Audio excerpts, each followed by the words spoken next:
Welcome to our look back at 2016 through the lens of the CKPG News team.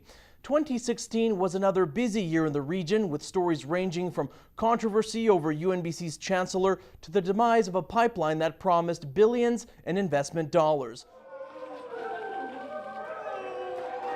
At 1:30 in the morning, a family of 5 Syrian refugees finally arrived in their new home here in Prince George.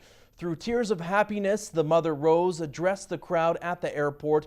The family was sponsored by the Westwood Church. Wow, we felt like home here. Thank you so much for this welcoming us. Really, it touched our heart, and we are overwhelmed with your love.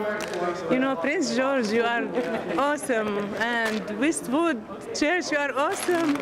Thank you so much for helping us to come to here. It really, you can't imagine what we are feeling now. It's a kind of a dream. LaRue's 2-decade-long multi-million-dollar battle with the Canada Revenue Agency came to an end in BC Supreme Court. LaRue's story goes back almost 20 years when the Prince George businessman was audited by the CRA in 1996. The government concluded he owed $1 million, but LaRue said he did nothing wrong and that he wasn't paying. I'm one example that says the little man, if he stands up and fights, eventually, and unfortunately it takes time, you will win. After 20 years, LaRue has something you can't put a price on: peace of mind. In BC Supreme Court, LaRue and the CRA reached a deal. 72-year-old LaRue agreed to pay $10 towards the CRA's legal fees, putting the case to bed. I'm glad that we've been able to secure the duty of care. Now Revenue Canada does owe a duty of care, and their responsibility now is get it right, or you are going to be held accountable. LaRue's story goes back 19 years, when the local businessman was audited by the CRA. The government said he owed $1 million in taxes, but LaRue said this wasn't so and that he wasn't paying. IRV really blazed a trail here for other taxpayers, and it's hard to overestimate or overstate just how important that duty of care finding in his first court battle will be for future taxpayers. LaRue's legal battles will set precedent for future cases with the CRA. Before this case, a duty of care was only provided to the Minister of Revenue. Now it must be provided to the taxpayer as well. At the end of the day, LaRue considers his case a victory, despite losing millions of dollars. I lost $3.5 million worth of assets. That was fixed assets. I lost all the revenues that I could have gained at the time had they not come and destroyed my livelihood by putting writs to seize and sell and judgments on my properties. Did I tell you how proud I am of you?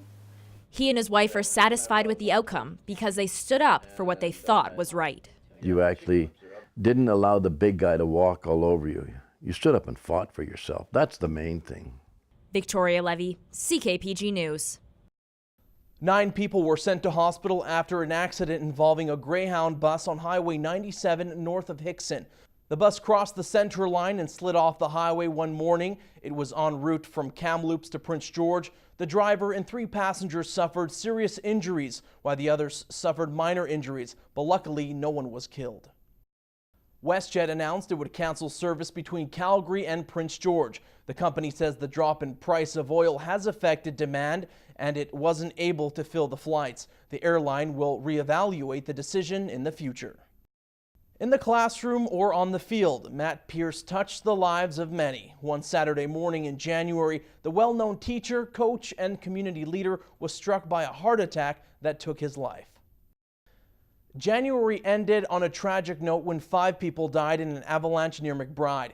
Avalanche Canada said the large avalanche appeared to be human-triggered. The region experienced rain and snow in the days leading up to the slide. Officials say a swing in temperature likely produced stress on the snowpack. In February, First Nations families from all corners of BC came together in Prince George for healing and hope. The city was home to the province's first ever family gathering for parents, siblings, and other grieving for a missing or murdered woman.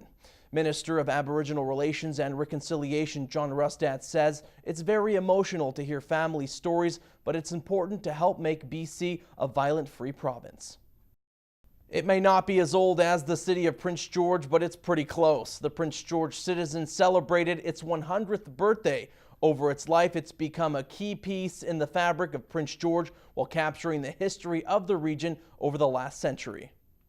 Back in 1937, it cost $2 a year to subscribe to the Prince George Citizen, and the run in those days was about 1,200 copies per day.